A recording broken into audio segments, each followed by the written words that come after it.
Oh. So that's why you can't go Oh, anymore. wow. We were just talking. Wow. Hey, how you doing? Oh, I don't know if I like that one. Why are you looking like that? Oh my goodness, I like mine better. Oh, skip. Okay. We are live. Bring in the theme music. Okay.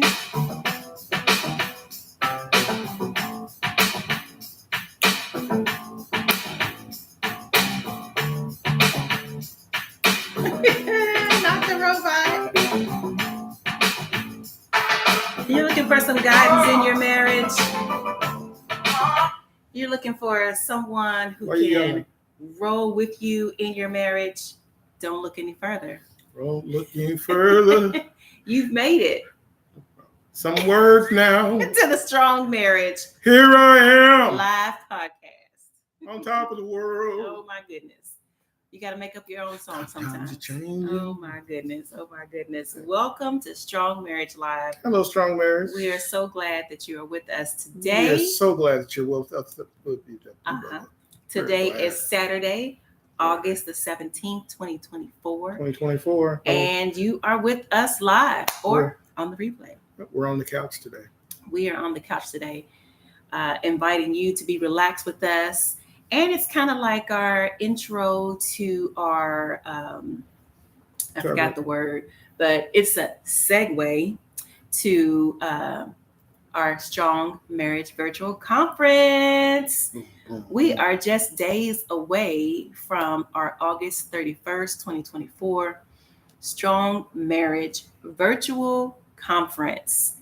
Yes, we are days away, and we are saying 14 days away, guys. I had to count that. 2 weeks days away. Wow.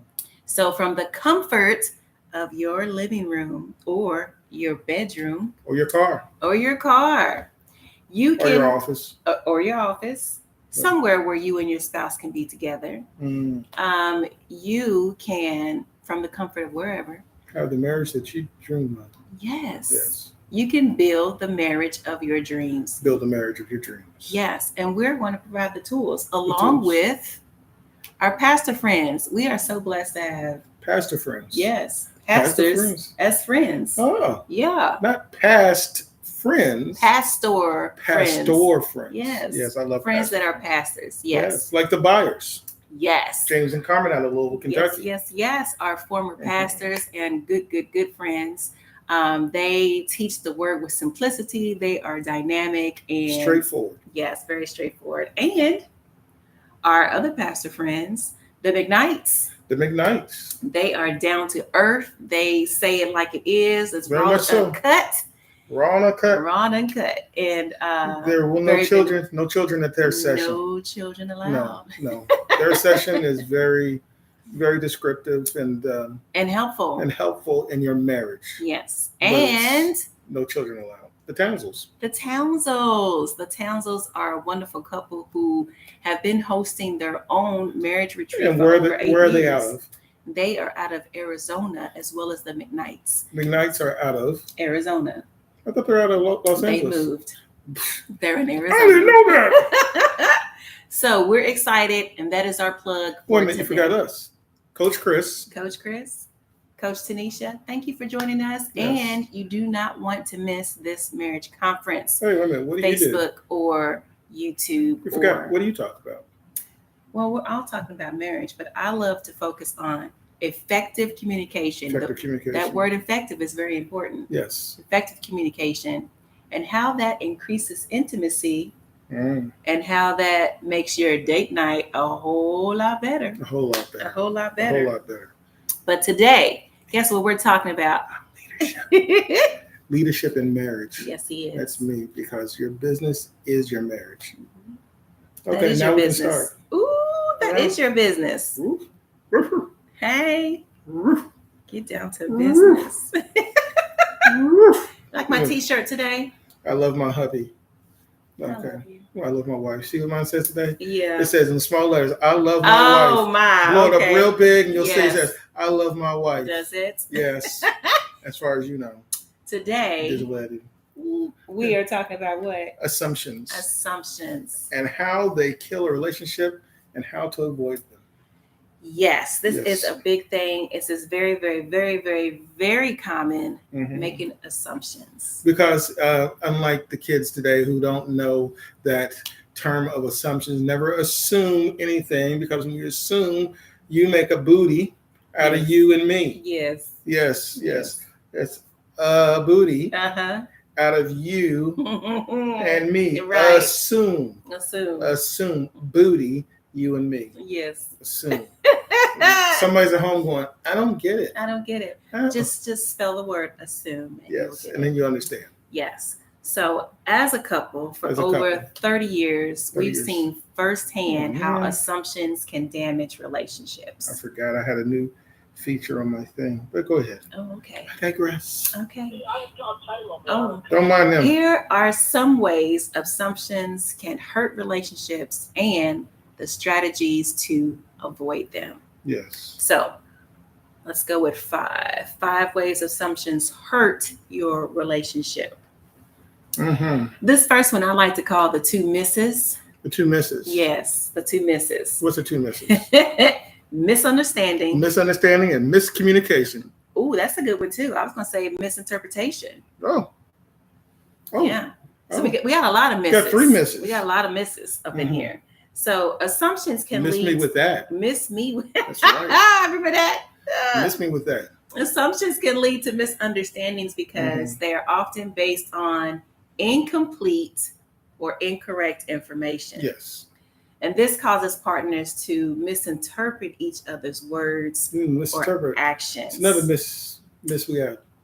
Yeah, misinterpretation and misunderstanding. Yes. And miscommunication. Yes. So it's the 3 misses. Yes. But this leads to unnecessary conflict. And if you've been with us any length of time, you know that we talk about avoiding unnecessary conflict. Yes. Conflict is good because it is an opportunity for you both to grow individually and as a couple. But you don't need unnecessary conflict. You do not. You don't need to be one of the TV sitcoms. No. Okay. You know how you watch TV and you're like, just tell her that. You mean like reality shows? Or no, like, I mean any like TV sisters. Series. Like sisters. Yes. He yes. dogging at my sisters, but I love the show. Anyway, thank you, Tyler Perry. So you're watching a show, your favorite show, and you find yourself yelling at the TV. Yes, Girl, just tell them do this. Just do that. That's yes. because they're headed into unnecessary conflict. So don't let that be you. It's because they assume everything. They are making assumptions. Yes. They never have all of the information. And so they're making judgments with incorrect or missing information. Right. And that's something that you don't want to do. No, you don't want to do that. You do not want to do that. So what is the fix? What's the fix? Yes, the fix is active listening. Active listening. That means you're not just sitting there reading a book or on your phone scrolling and typing there. You actually put things down, look at the person in their eyes, maybe touch, but you listen to them. You listen to what they're saying and then repeat back to them what they said. And let me tell you why that's important, because just when he did that, it was some chemical reactions going on in my body. Oh, we got 20 minutes to go before we can. Anyway, go ahead. Yes. But it made me want to listen to what he said and to really take in all that he was saying, what he was feeling, and allowing me to come into the room with him so that we would be on the same page, which is the goal, to be on the same page. Hey, TikTok. So stick over there, IG. I'm sticking over here. Yes. Okay. So the fix is active listening, paying attention to every word that your spouse speaks and asking clarifying questions when you don't understand. You want to make sure that you understand what your partner is saying and that you have the latest and most accurate information. So if I tell you something, so if I say something, you're going to repeat it back to me? Oh, that's good. Yes. What's that called? That is called the fishbowl method. Fishbowl method. Fishbowl method. Give me an example of a fishbowl method. So when you're having effective communication, that means you're gathering all the information to get rid of the misunderstandings, miscommunication, misinterpretations. So you're going to say something, and then you're going to allow the listener to actually hear you, to compute it in their mind, and then regurgitate what you just said. A lot of words. Give me an example. I just need an example. Okay, let's give an example. Let's go an example. Give me, state something to me. So the other day when we were supposed to go out to lunch, and we were meeting up, I was there. The Red Lobster? We were meeting at Red Lobster, and we were supposed to get there at 1:30. Oh, but you're talking about that time. You were not there at 1:30. And I felt a certain kind of way because in the restaurant, it was obvious that I was waiting for someone, and I was embarrassed because no one was there. And then I'm looking around, and I felt like everyone was looking at me because I'm looking around and expecting you, but you didn't come. So what I hear you saying is you were upset the other day because I did not communicate with you that I wasn't going to be there on time. Yes. And what I should have done was called you or told you why I was running late or not there. Right. Now, that's a really bad example because I didn't make sure that I inserted what it was I needed at the moment and a solution. You always want to come to the complaint table or the feedback loop with a solution. But he was so awesome that he gave a solution with the regurgitation of what he heard me say. Because although I would say some words, these words may sound different to him. It means something different to him. So that's why you want to go back before he responds to what I'm saying. We have to make sure that the listener has understood what has been said. Because there's nothing worse than talking down to somebody or saying words that the person doesn't understand because you're speaking too high of a level. Right. Or you're speaking above them. So like if you're in a hospital, you're talking to the doctor and the doctor gives you all these words that you have no clue what they're talking about. So you sit there and you just shake your head and you nod. So you don't feel stupid. But you have no clue what they're talking about. Right. So then you go and ask somebody else that comes in like a nurse and say, hey, what did he mean by such and such? But she's only getting it third hand because she wasn't actually there. Secondhand, because she wasn't actually there. And that's what happens in relationships because I may not get what you say, but I'm going to go ask somebody at work what happened. Well, she said blah, blah, blah, blah, blah. And let me tell you what my side of the story is. So now you're getting that miscommunication happens and you start assuming and you're getting the wrong information from the wrong person when the person I should have asked was you. That's good. I just watched a podcast interview with Priscilla Shire. Love her. And they were talking about that, and it was just awesome. I'll come back to that. I forgot exactly what I wanted to say with that. But anyway, the fix is active listening, making sure that you have all the information, paying attention, and avoid mind reading. You are not God. You are not God. So you cannot read someone else's mind. And you should, as a Christian, because here on this podcast, we are Christians and we come from biblical principles and a biblical stance. So as a Christian, you are to think highly of others. You are to put others' needs above yourself. Yes. So when you think about someone, if someone has said something, you should give them the benefit of the doubt automatically. You should. Because you are thinking the best of that person. And you don't want to think, well, he said this or she did that. No, you shouldn't have neck movement especially when you're talking to your spouse, to your partner. You should have trust. You should have trust. You should automatically go to, I didn't understand what that was, but I know they're for me. Yes. So since my partner is for me, I know it was something good. So I have missed something. So let me go and figure out what I missed. Right. That is how you avoid that misunderstanding and misinterpretation The power and of miscommunication. right. So miscommunication, unrealistic expectations, lack of trust, and emotional disconnect. Oh my, that's a lot. But that's what happens That is. with the misses. All that can happen with the misses. Very much so. What's number 2? Erosion. Erosion. What do we mean when we say erosion? Well, that's part of that mistrust thing, and it starts to build on it, just like you have a erosion in your land.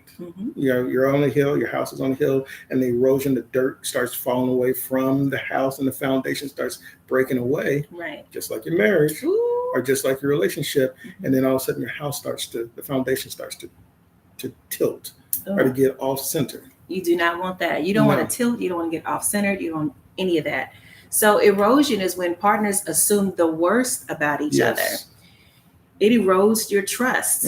Just like the sand or soil is eroding from a property, the trust is eroding from your relationship. Yes. So constantly doubting your partner's intentions can create a sense of insecurity and suspicion in your relationship. You do not want that. You do not want suspicion.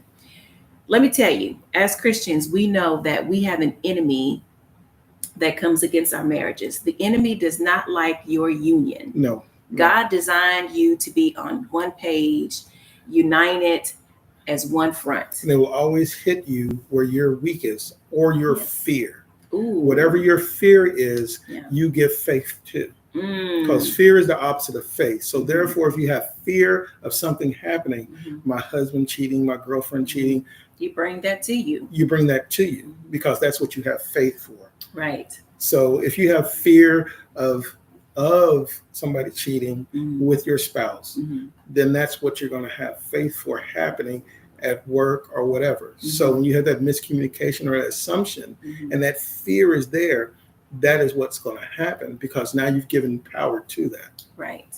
The book of Job is an example of this. That's why the book is there to show us exactly, you could be doing all the right things like Job was. He was doing the right things according to that covenant in the Old Testament. But my biggest fear. He said, the thing that I feared the most has come upon me. He was doing those things out of fear, not out of love and reverence, but out of fear. So you do not allow that fear, that sense of suspicion to come into your relationship and to talk to you, to speak to you, to give life to your the things that should not be going on in your relationship. So the fix, agape love. That's love, God love. That God kind of love. Not the human love where it comes and goes. Right. But the God love where you always love that person. Yes. Regardless of what happens, you keep that same love in place. Because God loves you. You get love, you get grace, you get mercy. So you must extend those things to your partner. Don't assume anything. Don't assume. Give them grace. Give them grace and then get understanding. Ooh. And for those who know, it's the grace gang. Grace. Let's go. Creflo Dollar. So love thinks the best of others and covers wrongs. If you consistently walk in love, you are more apt to give your spouse the benefit of the doubt. Yes. Practice empathy by putting yourself in your partner's shoes and trying to understand their perspective. It's open communication. Practice open communication. That's asking questions. Because you cannot get communication unless you ask questions, not accuse. Right. But ask questions, willing to hear the answers. Willing to hear the answer. That's that act of communication. Yes, that act of listening and communication. Seek to understand, not assume. Right. So once you hear the answer, try to understand why they're saying that. Right. Don't assume why they're saying it. Follow-up questions. Just like when you're at work and you're leading an interview or something, and they tell you something. Well, you can't just take the first answer. You have to get the root cause of what's going on. So you do the root cause analysis. You do the same root cause analysis with your relationship. Yeah. What is really causing that? Don't take the surface level. Keep going. Clarify expectations. Figure out what it is so you don't have the unrealistic expectations. You clarify the expectations and new check-ins. You got to check in. Yeah. You got to check in to see, did I get that right? Mm. Did I understand you? Mm. You asked, you said X, Y, and Z. Mm-hmm. Did I follow through with that correctly? Yes. Is that what you wanted? Is that what you needed? Yes. Yes. I need to work on that. What can I do for you to help this not happen again? That is the question. What can I do for you so that this doesn't happen again? Because the only person, I can't change you. Right. I can only change me and my understanding of what's going on. Did y'all write that down? That was good. I can't change you. I can only change me and how I understand. Right. How you understand. So don't go out there trying to change your man or your woman and I'm going to make them better. You can't. You can't. You cannot. Yeah. The only thing you can do is change yourself and be willing to hear, understand, give grace. Give grace. And grow in yourself. Grow in godliness. Yes. Yes. Okay. Oh, that's some good stuff. That's some good stuff. Number 3, what is the assumption that kills your relationships? One of the assumptions. Resentment. Ooh, I just resent that. Resentment. You're like, Tanisha, what? Isn't resentment different from an assumption? No. Let me tell you how. If one partner assumes the other should know their needs or feelings without communicating them, and then they develop this whole thing in their head, the whole conversation in their head, invisible conversations of what is going on and why they're doing it, and then they start building on that story, on the story, writing chapter after chapter after chapter. That the enemy is just helping you write until you finally get to the conclusion of the end. Which is resentment. Isn't that awful? Isn't that so sad? Can't you, if it's like a movie to me where you're watching this movie and this couple has this great relationship and then they're having these conversations with themselves and with Susie and Paul and everybody else except for their partner. Tawana. And they're making this picture, but it's the wrong picture. And the spouse has no clue what is happening and is wondering why you have an attitude when they come in from work and you snapping. You're like, what is going on? It's because you took the original question, the original answer, and you went to your friends instead of clarifying it with them. You allow the devil to give you thoughts, ideas, and suggestions that are not even true. Or sit several spaces down. Right? Take those suggestions, those thoughts, those ideas, and move on with that. And have several seats. Down. Yeah. Over time, this type of assumption builds frustration and relational dissatisfaction. That means you're just not satisfied in your relationship. And your relationship, everyone else can see that you have a great relationship, but you are having this internal battle that no one knows about but you, the devil, and God. How many times does that happen when people are in a relationship? It happens at work. That's why I know that, like when we talk about, for me, it's leadership in marriage. This same thing happens at work where people assume, and you start having all this infighting and bickering. You have these cliques at work because people don't communicate. They just assume. And then it builds up resentment because now they didn't wrote this whole story in their mind that has nothing to do with the other person. With your friends, your friends created this whole narrative around everything that happened, and it has nothing to do with nothing. So that brings me to a point that's kind of like off topic, but what kind of friends do you have around you? Well, you a lot of times we don't have the right friends. You have to have friends that are supportive of your marriage, who have like-minded. Yes. You want like-minded people who are in relationships. Help people in relationships. Right. People who are not in relationships a lot of times don't help build your relationships because they're more self-focused, self-centered, and it's hard for them because a lot of times they could be bitter. Yeah, because you're in a relationship and they are not, and they desire that. And it's a different perspective. Yeah. It's a single person's perspective on a married or together couple's perspective. And you do not want that. You want to have, that's why I brought up Priscilla Shirer, because she was saying that in their marriage, they have an older Priscilla Shirer couple. Being an evangelist out of Texas. I don't know where she's been in a few movies also. Yes. One of them coming up is The Forge. The Forge. Another movie that she was in. War Room. Yes. Yes. And you know her because her father is Tony Evans. Yes. But she is a dynamic Bible minister and speaker. And I was listening to an interview with her on this podcast with Lecrae. And she was saying that her and her husband, Jerry, both consented to having an older married couple who had been in the game to mentor them, and they submit to their authority. And that's where you have the leadership in marriage, is because even at work, you have to have yourself a mentor. Right. And a mentor is somebody either A, you're paying them to be your mentor, or B, somebody who volunteers to be your mentor. Right. So married couples, people out there, that's why you get your marriage coach. That's why you get your marriage therapist. That's why you get somebody who is a couple who will mentor you, who you respect in the word, who you respect in their marriage. Who are higher and stronger than you. To lead you through that way. Right. So you should always have some type of mentor, just like in business, just like in work, in your marriage. Yes. See, that is why he is on this podcast. Okay, let's bring not because I'm her husband. In. Not because I'm her husband. Because he's qualified, baby. Yeah, he's qualified. I was qualified. He is qualified in several different ways. Number 4. Wait, did we finish that? The fix? Well, yeah, you did. Okay. So yes, write your own story. Right. Yes. Write your own story. Don't bring other people into it. Finish out. Build everybody's character to get their full arc. That means I have to ask you and develop your character through your words. Right. Not somebody else's words. Right. So that's good. Write your story, baby. Write your story.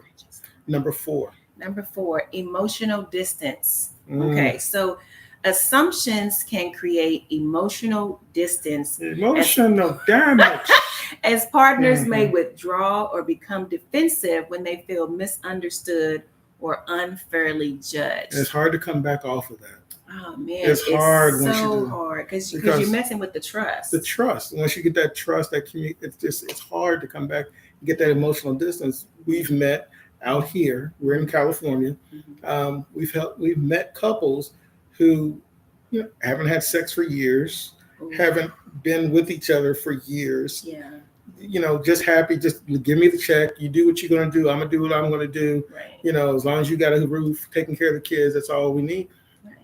But that's just living. God has abundant life so for much you. more. There's so much more. To have a friend at the end of the day when you come home that you can talk to. Yes. Somebody that you can actually be a buddy with and just happy to be with.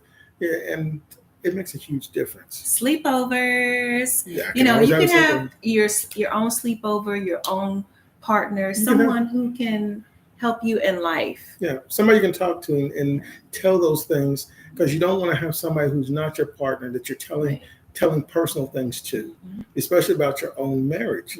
Because now what you're doing is you're putting those words out in the atmosphere.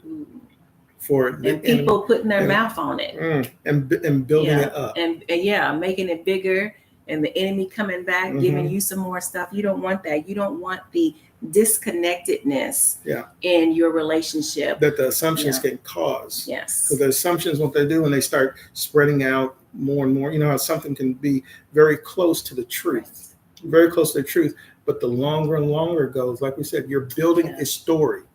You're building a story. You're building a narrative on that person without that person putting any input in. Wow. You're writing a unsolicited biography. Oh, that is it. Shut up.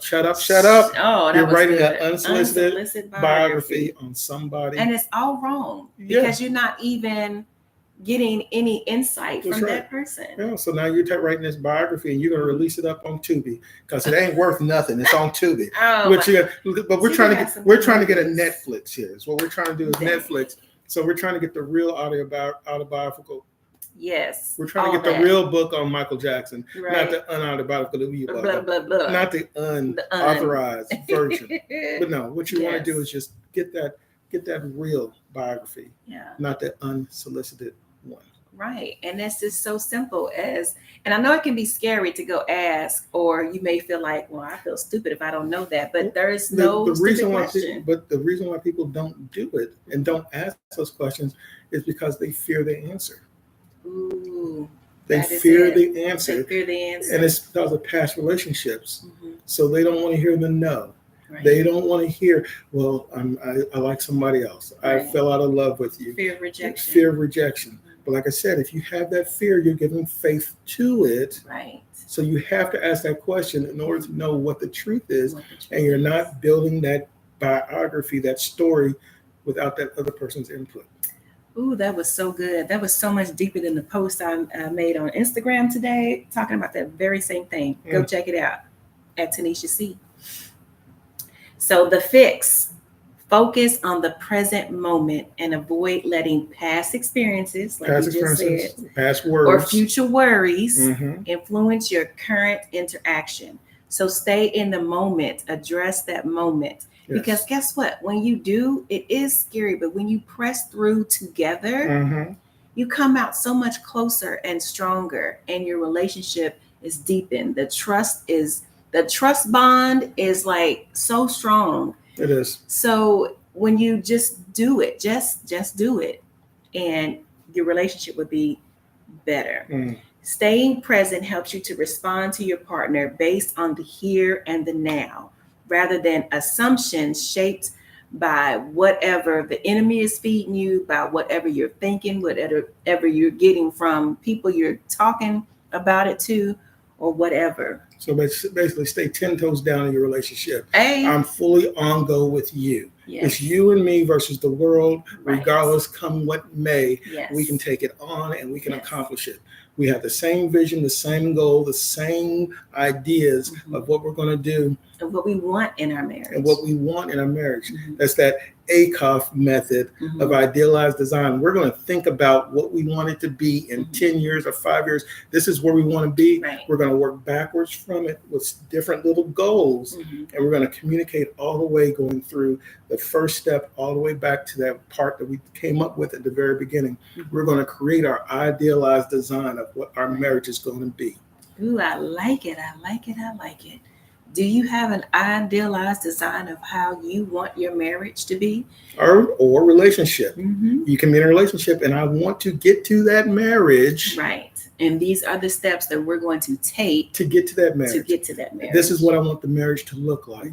This is what I want my wedding to look like. Right. This is what I want my kids to look like. This is how the school I want them to go to. Right. This is how I'm going to get to here and be able to buy a house by year 20 this or is year how 10. I want to be talked to. This is how I want to be talked to. Write those things down so they know what it is. And then besides that, write down how you're going to get to it. How are you going to get to it? How are you going to do it together? The key word is together. One person can't design a wedding.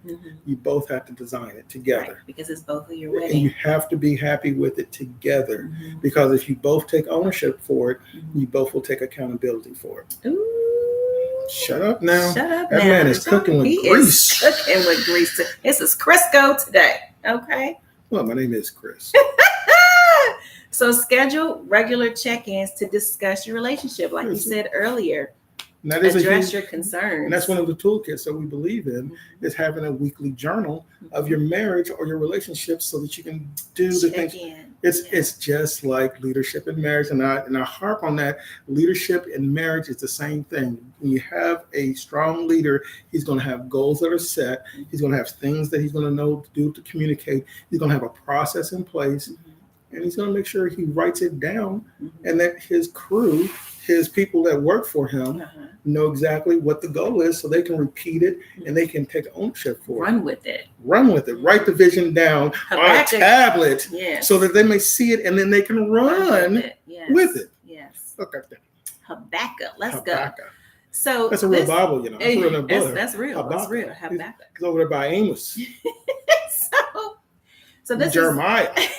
This is why it's important to have your husband lead, because he has the vision and you are on the team with him and both of you are going to run together to fulfill that vision. Yeah, but remember, also with that, everybody's made for a certain thing Yeah. So what you're strong in is what you're strong in. Right. What I'm strong in is what I'm strong in. Mm-hmm. I give you that which I am weak in to make me strong, and you give that which you're weak in to me to make you strong. Mm-hmm. So therefore, together we are strong together. And you have a strong marriage. And with God wrapped around, you have that 3-chord bond that cannot be easily broken. Yes. Yes, yes, yes. What? Bonus points to those folks who can put the scriptures in the comment section. Okay? If you can put that in, if you can put some scripture, if you can comment that, we'll go back, look at it, and we'll send you a free gift. Yeah, we'll give you a free gift for putting at